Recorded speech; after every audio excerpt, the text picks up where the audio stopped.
আজকে আমি গিয়েছিলাম আমাদের পাতালদিঘি কালী মন্দিরে। সেখানে আমার ফ্যামিলি নিয়ে গেলাম, মিষ্টিভোগ দিয়েছিলাম। আমাদের পাতালদিঘি কালী মন্দির যারা যারা দেখোনি আমার এই ভিডিওতে দেখে নিতে পারো। তো এই বছর নতুন উদ্বোধন হয়েছিল অক্ষয় তৃতীয়াতে আমাদের কালী মন্দির।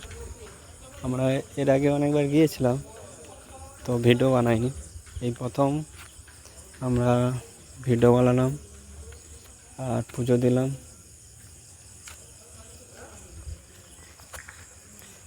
এই কালী মন্দির আমাদের বহুত পুরনো।